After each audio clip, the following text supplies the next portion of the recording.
तो hello everyone, welcome to PW channel of IIT JAM and CSI NET. आज के session में बात करने वाले हैं कि सीयूटी पीजी का एग्जाम देना क्यों इम्पॉर्टेंट है, why you should fill the form for CUET PG basically. तो जो भी लोग ग्रेजुएशन में हैं या फाइनल ईयर में है या फिर ग्रेजुएशन कर चुके हैं, they all aim for the masters course. जैसे अगर मैं बीएससी की बात करूं, अगर आप बीएससी फाइनल ईयर में हैं या फिर बीएससी कर चुके हैं तो आप सभी लोग विश करते हैं कि हम मास्टर्स में एडमिशन लिए, एमएससी में एडमिशन लिए, similarly for all other courses also. तो अगर आप मास्टर्स करना चाहते हैं फ्रॉम एनी सेंट्रल यूनिवर्सिटी या फिर स्टेट यूनिवर्सिटी, बहुत सारी स्टेट यूनिवर्सिटीज एंड बहुत सारी इवन गवर्नमेंट फंडेड या फुल्ली फंडेड जो यूनिवर्सिटीज हैं, वो सारी की सारी यूनिवर्सिटी मोस्टली एडमिशंस लेती हैं मास्टर्स में थ्रू सीयूटी पीजी एग्जामिनेशन। तो हम इन सभी चीजों के बारे में डिटेल में बात करने वाले हैं, कौन आता है कौन नहीं आता है, क्यों कंसीडर करना चाहिए। तो I will be talking about in this video all the benefits या फिर all the important highlights why you should choose और why you should consider the form filling of CUET PG, why it's very important for you. चलिए let's start with very first thing. सबसे पहले तो अगर हम बात करें, अगर हम मास्टर्स में एडमिशन लेना चाहते हैं, सिंस मैं एक साइंस बेस्ड एग्जाम लेती हूँ तो इसलिए मैंने एमएससी के बेस्ड टेस्ट लिए हैं। आप रिस्पेक्टिव टेस्ट का एनालिसिस कंबाइन कर सकते हैं जिस भी आप एग्जाम को, जिस भी सब्जेक्ट को आप टारगेट कर रहे हो। For example if I talk about physics, तो फिजिक्स में हमारे पास मेजरली चार डिफरेंट जोन है। चार तो नहीं, 5 होने चाहिए, जैसे टिफिन मैंने एक साथ लिखा है that they should be different roles, ठीक है। तो यहाँ पर अगर एमएससी बेस्ड एग्जाम्स की बात करें तो हमारे पास इन जनरल ये 4 एग्जाम्स हैं जो एमएससी में एंट्रेंस दिलाते हैं, एमएससी में एडमिशन दिलाते हैं। पहले एग्जाम की बात करूं which are you are fully aware of, पहला एग्जाम हमारे पास आता है आईआईटी जैम का एग्जाम, दूसरा एग्जाम है जेस्ट एंड टीफर एग्जाम, तीसरा एग्जाम है गेट का एग्जाम एंड फोर्थ एग्जाम है सीयूटी पीजी एग्जाम। अगर सबसे पहला पॉइंट कंसीडर करूं कि इन चारों एग्जाम में से why CUET PG should be preferred, मतलब बाकी के एग्जाम भी कंसीडर करनी चाहिए, आई एम नॉट सेइंग कि वो नहीं कंसीडर करो, बट सीयूईटी पीजी को कंसीडरेशन में क्यों करना चाहिए, why it's more important and more easily achievable for all of you. पहली बात, आईआईटी जैम की बात करें तो आईआईटी जैम आपको आईआईटीज में एडमिशन दिलाती है, जेएसटी फिर भी रिस्पेक्टिव इंस्टीट्यूट्स में एंड गेट ऑल्सो, ये बहुत सारी यूनिवर्सिटीज में एडमिशन दिलाती है आपको। सबसे पहली चीज कंपेयर करते हैं इनका डिफिकल्टी लेवल कैसा है।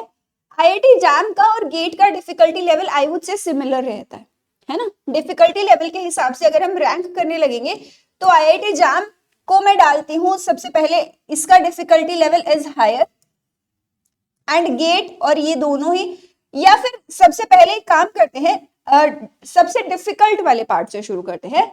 सबसे डिफिकल्ट है ये, इनमें से भी TIFR is the most difficult one, क्योंकि यहाँ पर ना आपको एमएससी इंटीग्रेटेड पीएचडी में एडमिशन जरूर मिलता है थ्रू दिस एग्जाम, इन दोनों एग्जाम से आपको इंटीग्रेटेड पीएचडी में एडमिशन मिलता है। तो ये एग्जाम ग्रेजुएशन बेस्ड बच्चे भी देते हैं और एमएससी बेस्ड बच्चे भी देते हैं।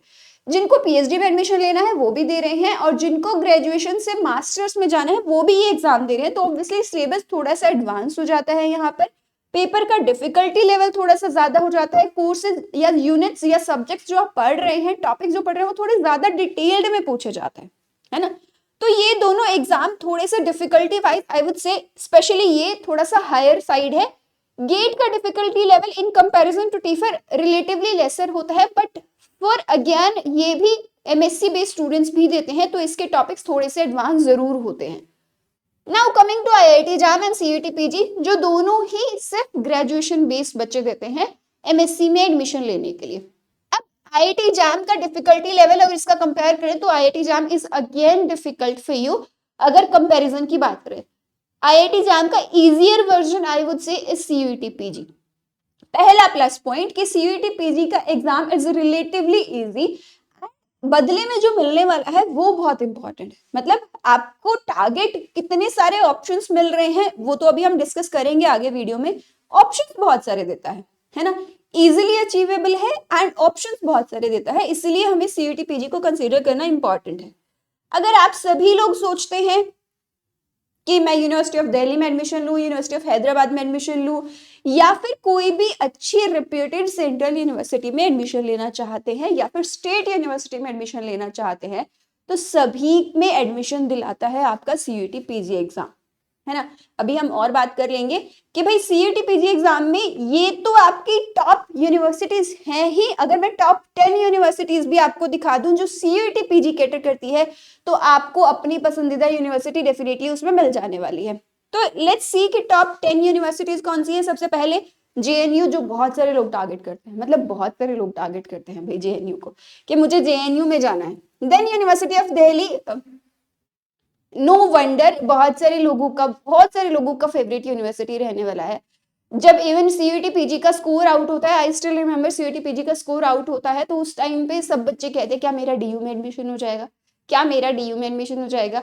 2-3 यूनिवर्सिटी है बहुत पॉपुलर, वो बहुत बच्चों को पसंद आती है। एक तो उनमें से है डीयू, दूसरी है बीएचयू जो साइड बाय साइड लिखी हुई है।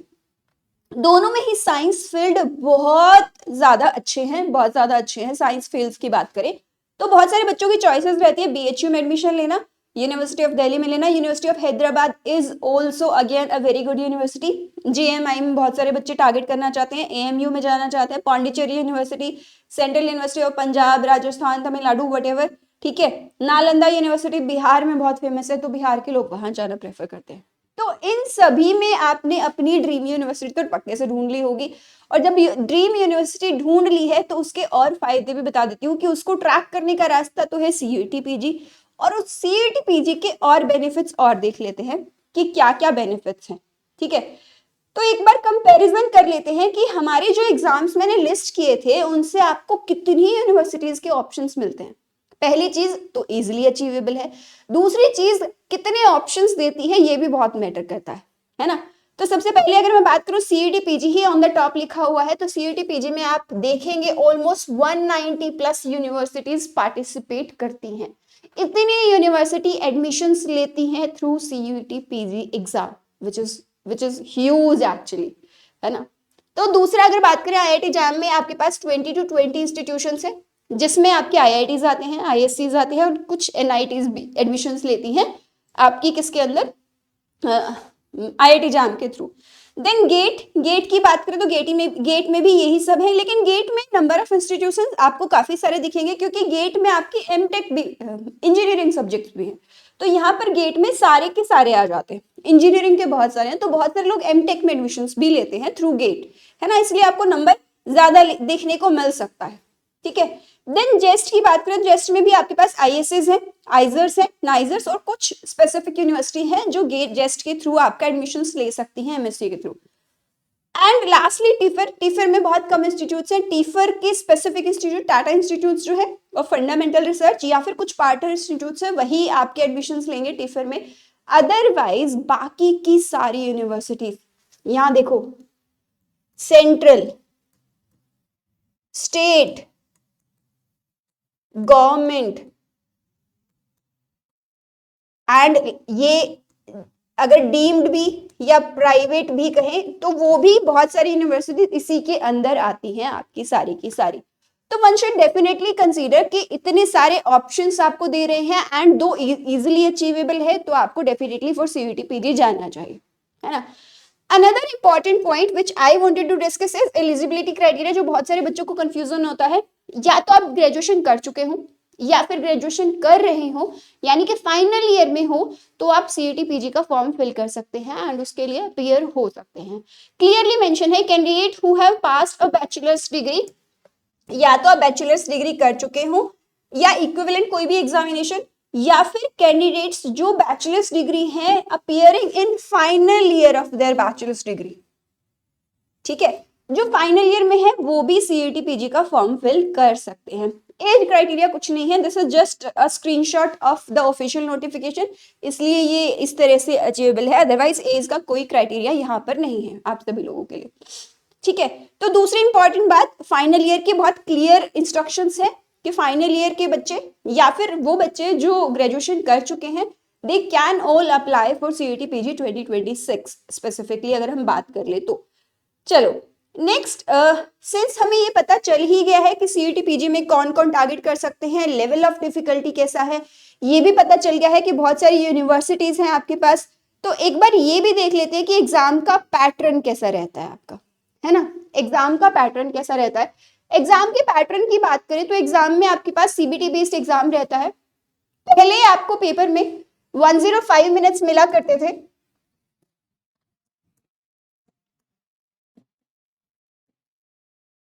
बट अब टाइम रिड्यूस होकर 90 मिनट्स हो गया है। फ्रॉम 2025 ये हुआ है, 90 मिनट्स मिलने वाले हैं। आपको एमसीक्यू क्वेश्चंस मिलते हैं। क्या मिलते हैं? एमसीक्यू क्वेश्चंस मिलते हैं। यहाँ पर सिर्फ और सिर्फ एमसीक्यू क्वेश्चंस मिलेंगे। 75 300 टोटल मार्क्स रहते हैं। अगर आप सही क्वेश्चन करते हैं तो +4 मार्क्स मिलते हैं, गलत क्वेश्चन करते हैं तो -1 मिलते हैं, एंड 0 नंबर रहते हैं अनअटेम्प्टेड के लिए। ऑब्वियसली अगर आपने अटेम्प्ट नहीं किया तो आपको 0 मार्क्स मिलेंगे। रॉन्ग के लिए आपको नेगेटिव मार्किंग, यस ऑब्वियसली यहाँ पर नेगेटिव मार्किंग भी रहती है, +4 होगा for a single question. Again medium आपके पास इंग्लिश हिंदी है, बहुत सारे ऑप्शन है चूज करने के लिए, सब्जेक्ट्स तो बहुत सारे हैं, डिपेंडिंग ऑन कि आप क्या करना चाहते हैं, किस सब्जेक्ट में अप्लाई करना चाहते हैं, अकॉर्डिंगली आप सब्जेक्ट चेक कर सकते हैं। ठीक है, तो और एक और खास बात बता देती हूँ यहाँ पर, इसी एग्जाम के अंदर एक और खास बात बता देती हूँ आपको कि सब्जेक्ट्स में यहाँ पर पहले जनरल एप्टीट्यूड भी आया करता था, but now there is no general aptitude, है ना। अगर मैं बात करूं सब्जेक्ट की तो ये सब्जेक्ट स्पेसिफिक है, सब्जेक्ट स्पेसिफिक। और सब्जेक्ट स्पेसिफिक में जो 75 एमसीक्यू आप देखते हैं सारे के सारे ही सब्जेक्ट रिलेटेड है। फॉर एग्जांपल मैं एमएससी फिजिक्स के लिए अप्लाई करना चाहती हूँ, मैंने फिजिक्स के लिए ही भरा है फॉर्म, तो मुझे सारे के सारे क्वेश्चन फिजिक्स के ही मिलने वाले हैं। जिन्होंने केमिस्ट्री के लिए भरा होगा वो केमिस्ट्री के देखेंगे, मैथ के लिए भरा है वो मैथ के लिए देखेंगे, जिन्होंने डिफरेंट सब्जेक्ट जिस भी सब्जेक्ट के लिए फिल किया है वो उसी सब्जेक्ट के क्वेश्चंस को देखने वाले हैं स्पेसिफिकली, अगर हम बात करें तो। ओके, लास्टली मैं एक कंपैरिजन देना चाहती हूं आप लोगों को कि क्या क्या बेनिफिट्स हैं और क्या क्या चीजें हैं। पहली बात तो पार्टिसिपेटिंग यूनिवर्सिटीज बहुत सारी हैं।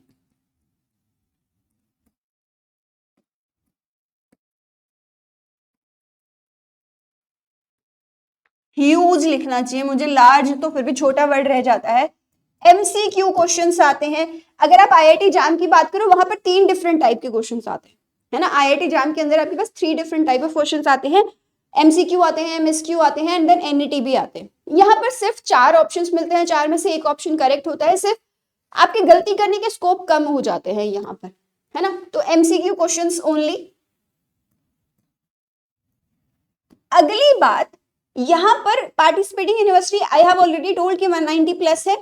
यहाँ पर आपको रास्ता मिलता है टॉप यूनिवर्सिटीज में जाने का, है ना, टॉप यूनिवर्सिटीज में जाने का। नो जनरल एप्टीट्यूड, कोई जनरल एप्टीट्यूड नहीं पूछा जाता, आपको सिर्फ सब्जेक्ट की तैयारी करनी है, कुछ भी ऐसा नहीं है। जैसे सीएसआई नेट के पेपर में बात करें तो आपसे जनरल साइंस पूछा जाता है ना, जनरल साइंस मतलब जिसमें जनरल एप्टीट्यूड वाला पार्ट आता है। बट यहाँ पर सीयूटी पीजी के पेपर में आपसे कोई भी जनरल एप्टीट्यूड नहीं पूछा जाता, सिर्फ सब्जेक्ट स्पेसिफिक चीजें ही पूछी जाती हैं।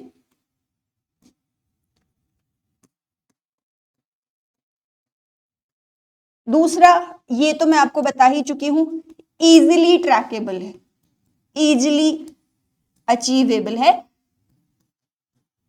मतलब अगर डिफिकल्टी लेवल की बात करें तो डिफिकल्टी लेवल इसका इन कंपैरिजन टू बाकी सारे एग्जाम जो एमएससी को एंट्रेंस को टारगेट करते हैं उन सभी के कंपैरेटिवली ये एग्जाम थोड़ा सा रिलेटिवली इजी है।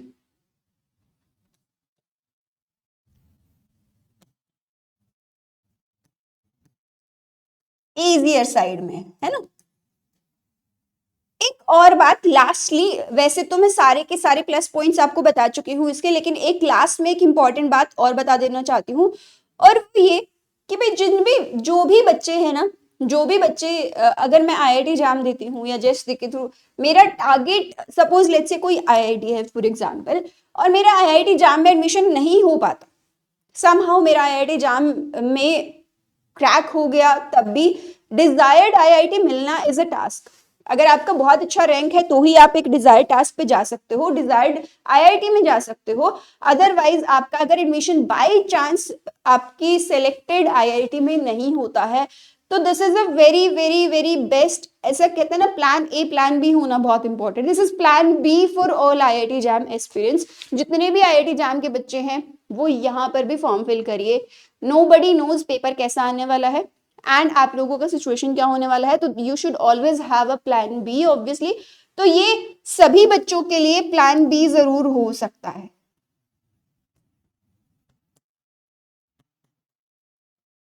जिनका विश है आईआईटी में जाने का, उन सभी बच्चों के लिए ये एक प्लान बी का काम जरूर कर सकता है।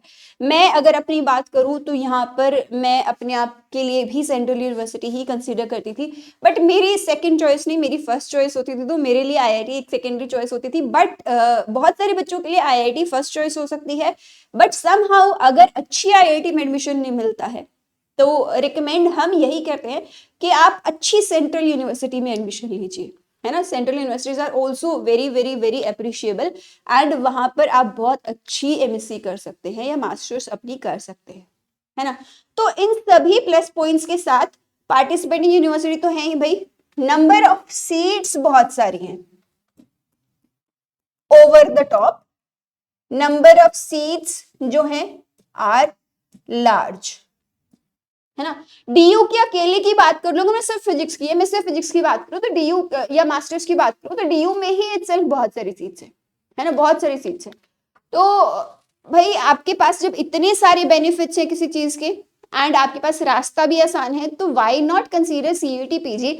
मुझे ऐसा लगता है कि अगर आपको कोई एक टारगेट दिखा दे कि टारगेट तो बहुत ह्यूज है पर वहां तक जाने का रास्ता बहुत आसान है, आपके सामने ही खड़ा है, और जो सभी बच्चे आईआईटी जैम की तैयारी कर रहे हैं या एमएससी एंट्रेंस की तैयारी कर रहे हैं, सपोज उनके लिए सिलेबस में बहुत ज्यादा डिफरेंट नहीं है, तो हो सकता है थोड़े बहुत टॉपिक्स डिफरेंट हो सकते हैं, बट सिलेबस इज मोर और less same for all the MSc entrance exam. यहाँ पर भी बात करें आईआईटी जैम से, अगर मैं कंपेयर करूं जो सिर्फ एमएससी को टारगेट करता है, जेस्ट बाक एंड गेट आपके इंटीग्रेटेड पीएचडी को टारगेट करते हैं, बट अगर आईआईटी जैम से कंपैरिजन किया जाए तो syllabus is almost the same. तो ये भी एक बहुत इंपॉर्टेंट पॉइंट है, आपको कोई सेपरेट तैयारी करने की जरूरत नहीं है ना। Syllabus is same for IIT jam plus and CUET PG के लिए। ऐसा हो सकता है कि कुछ इक्का दुक्का टॉपिक ज्यादा हो या कम हो, ऐसा डेफिनेटली हो सकता है, बट मोर और लेस आपका सिलेबस मोस्टली सेम रहता है ना। इसी के साथ हम आज की वीडियो को कंक्लूड करेंगे, आप सभी लोगों से इसी तरह से मिलते रहेंगे। मेक श्योर आपकी जो भी क्वेरी होती है या जो भी आपकी रिक्वेस्ट है, मेक श्योर आप कमेंट बॉक्स में ड्रॉप कर सकते हैं। We will be happy to help you again. Thank you so much for watching.